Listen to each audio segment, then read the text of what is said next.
Olá pessoal, sejam bem-vindos de volta ao canal e hoje mais uma vez vamos abrir a caixa de Pandora. Hoje para contar a história sobre uma mulher cuja incapacidade de aceitar o fim de um relacionamento a levou por um caminho sombrio de obsessão. Tudo isso piorou quando o alvo dessa obsessão iniciou um novo relacionamento. A partir disso, Brenda Delgado começou a planejar um plano diabólico. E antes de você continuar ouvindo essa história, eu vou pedir para você não se esquecer de deixar um like aqui para mim, também de se inscrever no meu canal. Fique comigo até o final do vídeo e bora pro caso de hoje.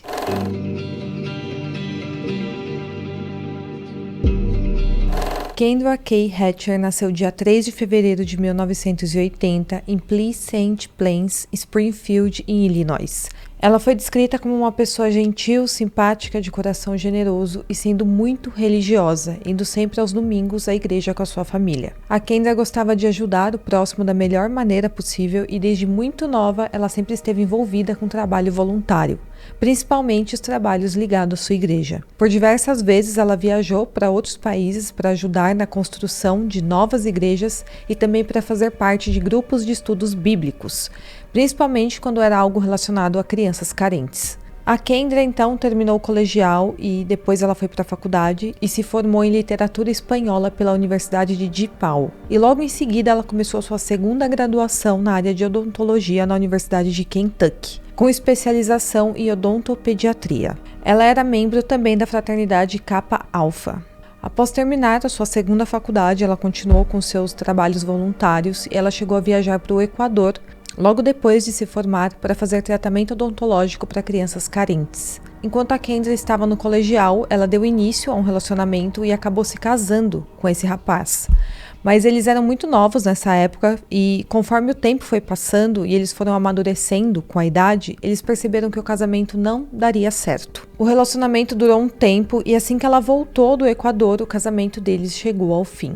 Com isso, aos 29 anos, ela decidiu sair da sua cidade, em Springfield, e se mudar para Dallas, no Texas. Ela comprou um apartamento bem luxuoso no centro da cidade e logo ela já estava trabalhando em uma clínica de odontologia muito famosa chamada Smile Zone, que oferecia odontologia de alta qualidade para crianças de famílias desfavorecidas. Nessa época, a vida da Kendra estava muito boa e em paz. Ela estava ganhando seu próprio dinheiro, fazendo o que mais amava fazer, tendo uma vida feliz e sendo uma mulher independente. E nessa época ela começou a se sentir um pouco sozinha. Então, para tentar um novo relacionamento, ela decidiu fazer um perfil em um aplicativo de namoro, tipo um Tinder, e procurar alguém que combinasse com ela.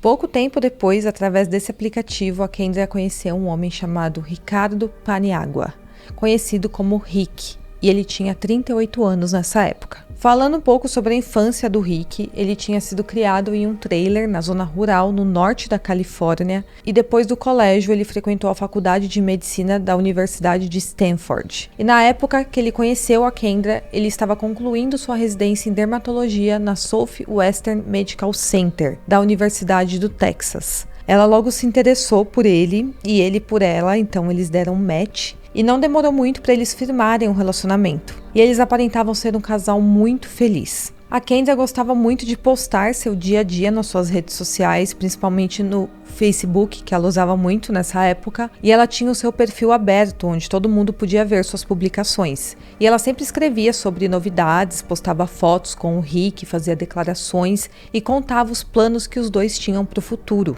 Em pouco tempo de relacionamento, cerca de 3 meses, a Kendra e o Rick, que estavam muito apaixonados, começaram a fazer planos para o casamento. E também planejaram uma viagem romântica que aconteceria no dia 3 de setembro de 2015 para Cancún. E tudo isso, todos esses planos, a Kendra fazia questão de postar no Facebook. Mas infelizmente, algo inesperado e muito trágico interrompeu a alegria e os planos do casal.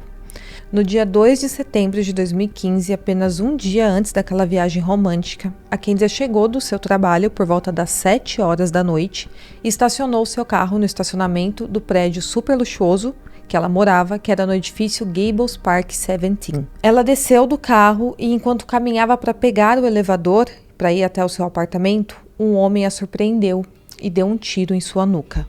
Ele pegou a sua bolsa, entrou em um Jeep Cherokee e saiu em alta velocidade do estacionamento. Como esse edifício ficava localizado no centro de Dallas, a rua estava bastante movimentada esse horário.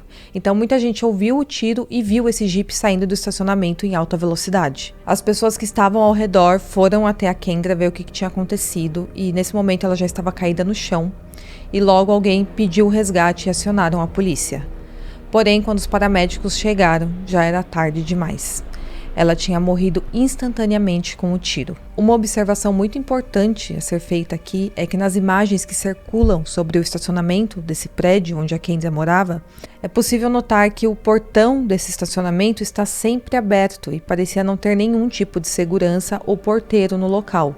Então era um local de fácil acesso para que qualquer pessoa, seja moradora ou não, entrasse naquele estacionamento. Então não dá para saber se isso era algo comum do portão ficar aberto ou se foi mera coincidência nessa ocasião. Quando os policiais chegaram ao local, em primeira análise, eles imaginaram que tinha sido um latrocínio, ou seja, um roubo seguido de morte, porque a bolsa dela havia sido levada. Eles imaginaram que o criminoso teria ficado dentro do estacionamento, esperando pela primeira oportunidade que tivesse para poder assaltar alguém, e que infelizmente, por um acaso, a Kendra foi a vítima. Porém, ao olharem os vídeos das câmeras de segurança do estacionamento, os policiais puderam notar que o carro do criminoso entrou pouco antes da Kendra chegar ao local, parecendo que realmente estava esperando ela chegar. E na imagem também era possível ver que a motorista do carro era uma mulher, mas quem desceu do carro e deu o tiro tinha sido um homem. Eles tinham chegado exatamente às 7h15 da noite no estacionamento e ficaram ali parados por alguns minutos, enquanto outras pessoas entraram e saíram dos seus carros.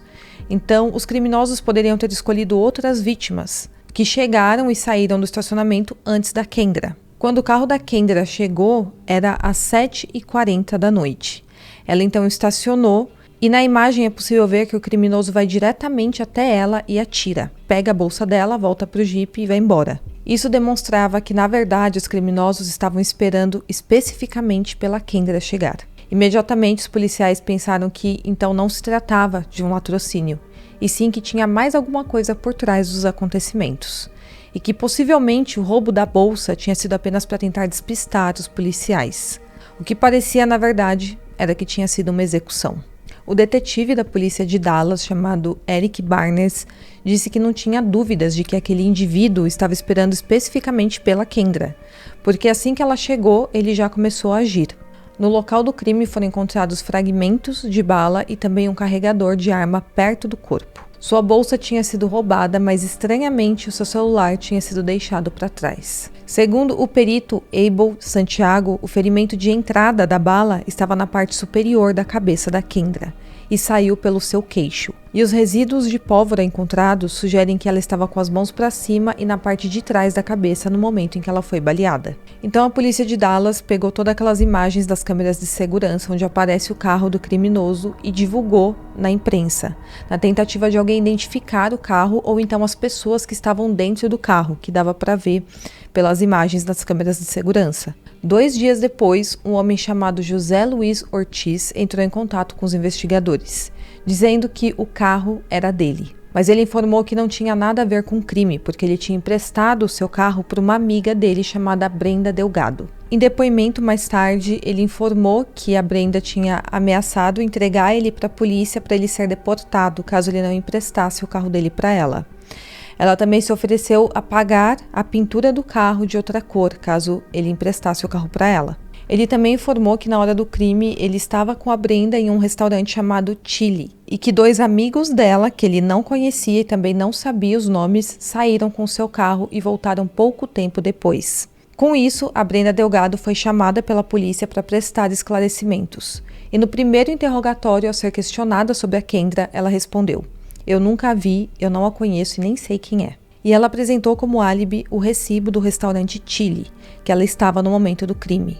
Mas ao fazer uma pesquisa sobre quem era a Brenda Delgado, os policiais se surpreenderam. Brenda Berenice Delgado nasceu no dia 18 de julho de 1982, no México. E quando ainda era criança, ela se mudou com seus pais, chamados Maria Delgado e Luiz Delgado, para os Estados Unidos. E eles fixaram residência na cidade de Dallas, no Texas, para tentar uma vida melhor e dar um bom futuro aos filhos. A Brenda era uma menina muito inteligente e terminou seus estudos em Dallas no ano 2000. Ela tinha o sonho de cursar medicina, mas a sua família não tinha condições financeiras para isso. Ela trabalhava como recepcionista em um consultório de odontologia e foi morar com um casal de amigos em 2012. Nessa época, ela fez um perfil no Tinder e conheceu o Ricardo Paniagua, que na época estava solteiro. Nessa época, o Rick estava passando pelo seu primeiro divórcio e foi quando ele conheceu a Brenda em agosto de 2012. O primeiro encontro deles foi em um show da Jennifer Lopez no American Airlines Center. 3 meses depois, em novembro de 2012, ela perguntou a ele se poderia morar junto com ele, porque suas colegas de quarto que estavam casadas queriam que ela desocupasse o apartamento. Então, em novembro do mesmo ano, a Brenda se mudou para o apartamento do Rick e finalmente teve uma vida melhor e mais estável financeiramente falando. Mesmo que o relacionamento ainda fosse só um namoro, na cabeça da Brenda, os dois já eram casados. Mas na cabeça do Rick, não, era apenas um namoro. Em julho de 2013, a Brenda acabou engravidando dele, mas como eles ainda não se sentiam prontos para serem pais, a Brenda e o Rick optaram em fazer um aborto e esconderam esse fato das suas famílias. No final de 2013, a Brenda voltou a estudar e deu início a um curso de higiene dentária. E aparentemente, nessa época, o relacionamento dos dois era muito feliz e saudável. O Rick chegou até mesmo a viajar para o México para conhecer o restante da família da Brenda. Porém, em julho de 2014, por razões não muito claras, o Rick decidiu romper o relacionamento. A Brenda ficou muito abalada, ela teve que sair do apartamento do Rick e acabou entrando em uma depressão. Ela trancou o curso que ela estava fazendo e parecia que agora estava dando tudo errado na vida dela. Mesmo com o fim do relacionamento, eles mantiveram uma amizade e às vezes trocavam algumas mensagens. E aí a vida seguiu. Alguns meses depois, o Rick estava fazendo aulas de salsa e apenas algumas semanas depois, a Brenda também começou a fazer aula na mesma escola e no mesmo horário que ele. Por conta disso, eles voltaram a se reaproximar e acabaram reatando o relacionamento. E parecia que dessa vez as coisas iam dar certo. O Rick estava bem feliz com ela e chegou até mesmo a dar uma aliança de compromisso. E parecia que realmente eles eram felizes juntos. Porém, em fevereiro de 2015, o Rick mais uma vez rompeu o relacionamento. Parecia que o término tinha sido amigável na visão do Rick, mas para Brenda não foi nada amigável. Estranhamente, ele começou a perceber que quase toda semana ele acabava encontrando a Brenda em algum lugar, seja restaurante, supermercado, cinema, academia ou no local que ele costumava fazer suas caminhadas. Ela simplesmente aparecia por coincidência e eles acabavam conversando. Inicialmente, o Rick não achou nada demais, mas conforme foi ficando mais frequente e mais estranho os lugares onde eles se encontravam, o Rick começou a desconfiar que a Brenda o estava espionando. E realmente ele estava certo. A Brenda tinha as senhas das redes sociais dele e também ela tinha a senha de um aplicativo de rastreio de GPS que estava no celular do Rick. Dessa forma, ela conseguia saber exatamente onde ele estava. Então ela sempre dava um jeito de aparecer nos lugares onde ele estava como se fosse uma coincidência, um encontro casual do destino. Depois de descobrir isso, ele descobriu também que ela se inscreveu nas aulas de salsa porque de alguma forma ficou sabendo o que ele estava fazendo. Obviamente ele ficou muito assustado com isso e ela fazia tudo isso porque ela não aceitava o fim do relacionamento e queria uma forma de se reaproximar dele. Mas dessa vez não deu certo, porque o Rick acabou descobrindo tudo e imediatamente ele trocou todas as suas senhas para que assim ela parasse de perseguir ele. E obviamente ele viu que aquilo não era um comportamento normal e ele quis se afastar mais ainda dela. Isso deixou ela com muita raiva, porque agora ela não conseguia mais saber onde ele estava. Em maio de 2015, eles acabaram trocando mensagens e ao tentar uma reaproximação com ele, o Rick avisou para Brenda que ele estava em um novo relacionamento, que ele tinha conhecido uma pessoa muito especial e que estava bem apaixonado. E essa pessoa era a Kendra Hatcher. A Brenda inicialmente fingiu que aceitava isso muito bem e que entendia totalmente, mas por dentro ela estava com muita raiva. Ela dizia ser impossível o Rick ter se apaixonado por uma pessoa somente 3 meses após o fim do seu relacionamento com ele. E como não tinha mais como espionar o Rick pelos aplicativos, ela começou a stalkear a Kendra, que tinha as redes sociais abertas para o público e postava tudo sobre a sua vida. E vendo a felicidade do casal, a Brenda ficou muito incomodada. E quando ela viu a publicação onde a Kendra afirmava que o casal estava juntando dinheiro para se casar e que faria uma viagem romântica no dia 3 de setembro para Cancún, a Brenda perdeu a cabeça. Ela se tornou tão obsessiva pelo Rick que todas as vezes que ela saía com as suas amigas, ela só falava dele e o quanto o odiava. chegou a um ponto dela começar a falar abertamente que precisava de alguém para poder bater no Rick, até que ele entrasse em coma, ou alguém para tirar a vida da Kendra. Ela começou a alimentar essa ideia macabra e logo ela começou a traçar um plano. Ela realmente começou a procurar por um criminoso de aluguel e ela também perguntava para as pessoas se elas conheciam alguém que faria esse serviço para ela em troca de dinheiro. Alguns dos seus amigos achavam que era uma brincadeira ou uma bobagem, algo falado na hora da raiva e que ela jamais faria isso de fato, enquanto outros amigos perceberam que ela estava falando sério. E quem percebeu que ela estava falando sério se assustou bastante com aquilo e acabou até rompendo a amizade com ela. A sua colega que dividia o apartamento com ela, chamada Jennifer, começou a ficar com bastante medo da Brenda, porque ela falava coisas como: quero tirar a vida da Kendra com uma faca em seu peito. E ela chegou até mesmo a comprar um taco de beisebol dizendo que usaria para bater no Rick. A Jennifer acabou se mudando assim que percebeu que a obsessão dela estava ficando fora de controle. E foi então que a Brenda conheceu uma mulher chamada Crystal Curtis. Ela tinha 23 anos e um filho. Ela tinha bastante dificuldades para conseguir manter as contas em dia e também para conseguir sustentar o seu filho. A Brenda, sabendo disso, foi ajudando essa mulher financeiramente, emprestando dinheiro e pagando algumas contas, mas tudo isso tinha um objetivo obscuro por trás: fazer com que depois a Crystal fosse obrigada a ajudá-la a tirar a vida da Kendra. E a Brenda, para conseguir convencer a Crystal, ela sempre se fazia de vítima, dizendo que a Kendra tinha roubado seu marido e que era ela que deveria estar vivendo tudo aquilo ao lado do Rick. Ela foi alimentando aquela ideia até que finalmente ela propôs para Crystal de tirar a vida da Kendra em troca de $500. A Crystal aceitou a proposta. Elas começaram a seguir a Kendra por toda a cidade e descobriram onde ela morava, onde ela trabalhava, a hora que saía do trabalho e voltava e os lugares que ela costumava frequentar. A Brenda chegou até a comprar um binóculo de visão noturna para poder sempre estar observando a Kendra. Enquanto isso, sem nem imaginar, a Kendra vivia sua vida feliz com seu namorado. Ela não imaginava que tinha um plano macabro sendo traçado para interromper o seu destino. E então, elas decidiram que iriam tirar a vida da Kendra a tiros, porque era a forma mais fácil. E isso aconteceria antes que ela fizesse aquela viagem para Cancún com o Rick.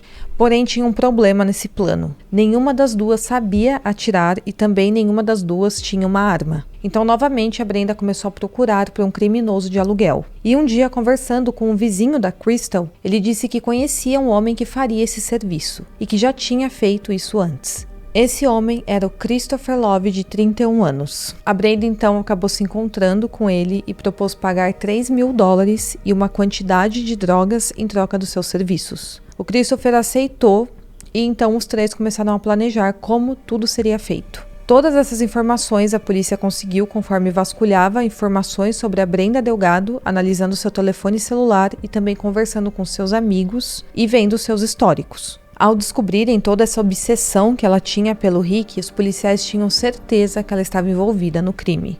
Só que agora eles precisavam provar, já que ela não estava na cena do crime e tinha um álibi comprovado. A Crystal Curtis foi chamada até a delegacia e inicialmente ela negou estar envolvida. Mas depois ela disse que realmente no dia dos fatos ela pegou o carro do Ortiz emprestado para ir a algum lugar com o seu filho, que estava no banco de trás do carro. Ela disse que de repente um homem armado entrou no carro e a forçou a dirigir até o local onde tudo aconteceu, mas que ela só tinha feito isso por medo do homem tirar a vida do seu filho. A polícia, no entanto, mostrou que as imagens de segurança filmadas eram claras e que o filho dela não aparecia dentro do carro. Confrontada com isso, ela mudou a versão dos fatos. Ela disse que, na verdade, o plano inicial era só um roubo, mas que o Christopher havia tirado a vida da Kendra por conta própria e que ela não tinha nada a ver com isso. Mas depois dos investigadores pressionarem a Crystal durante o último interrogatório, ela acabou confessando toda a verdade.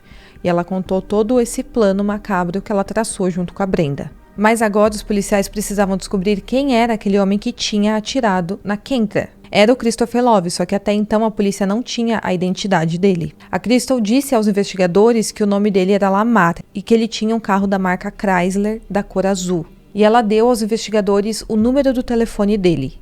E esse nome Lamar era um nome falso que provavelmente o próprio Christopher usava para cometer os seus crimes, mas o número de telefone era verdadeiro.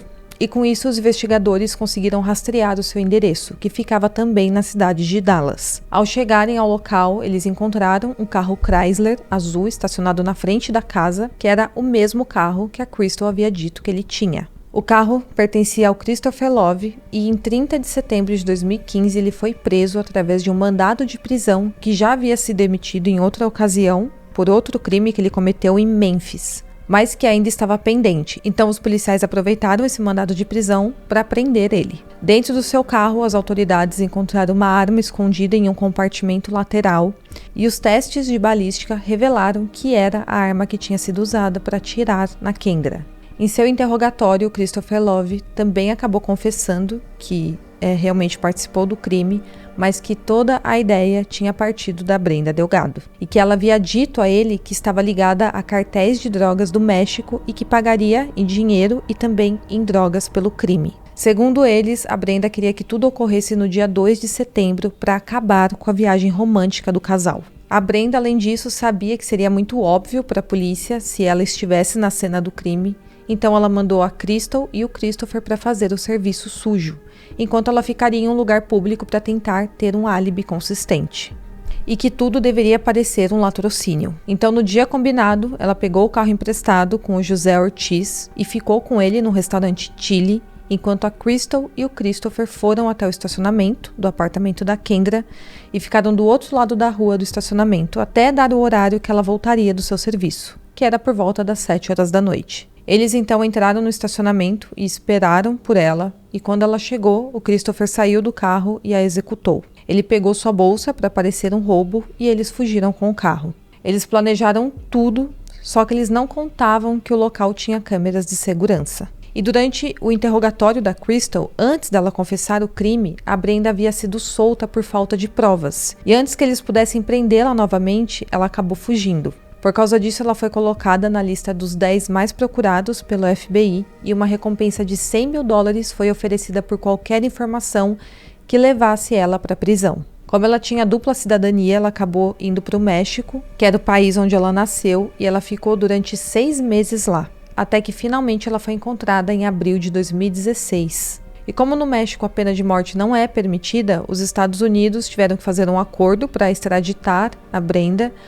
E o acordo do México com os Estados Unidos era que ela seria entregue caso eles não a condenassem à pena de morte. Em 6 de outubro de 2016, ela foi extraditada para Dallas para finalmente ser julgada. Em outubro de 2018, Christopher Love foi acusado de homicídio capital, que é quando tem um planejamento premeditado para tirar a vida de alguém, e ele foi considerado culpado e recebeu pena capital, ou seja, pena de morte. Ele ainda está no corredor da morte hoje em dia, na prisão de Dallas, aguardando a autorização para sua execução. A Crystal Courts foi julgada em 2019 e se declarou culpada e concordou em testemunhar contra o Christopher Love e contra a Brenda Delgado, em troca de uma sentença de 35 anos de prisão. Em 7 de julho de 2019, o júri deliberou por somente 30 minutos durante o julgamento da Brenda Delgado. Durante o julgamento, a mãe da Kendra disse ao tribunal, abre aspas, foram 3 anos e meio de inferno desde o crime. Se a justiça pudesse ter lhe dado uma sentença de morte, não se engane, eu estaria lá na frente para assistir.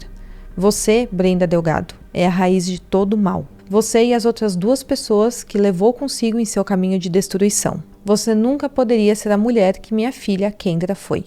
Fecha aspas. A Kendra foi considerada culpada por crime qualificado e por ameaça terrorista e teve sua sentença decretada como prisão perpétua sem possibilidade de condicional. Atualmente, ela está cumprindo pena na unidade William Hobe, no condado de Falls. Ao falar com as autoridades, o Rick afirmou que não tinha ideia de que a Brenda ainda tinha sentimentos por ele. Ele contou sobre como eles se encontravam acidentalmente nos lugares que ele frequentava. E no julgamento da Brenda, o depoimento ajudou que ela recebesse prisão perpétua sem possibilidade de condicional. E então, depois disso, que todo esse ciclo de julgamentos acabou e os culpados foram presos, o Rick voltou a morar na Califórnia. E a última notícia que tem dele, que é de dezembro de 2022, ele estava trabalhando no renomado Roseville Medical Center. Quanto à sua vida pessoal, infelizmente não tem muitas informações, porque durante esses anos ele preferiu se manter longe dos holofotes. Bom, pessoal, então esse é o caso de hoje. Espero muito que vocês tenham gostado. Não se esqueça de curtir, de se inscrever no meu canal e até o próximo caso.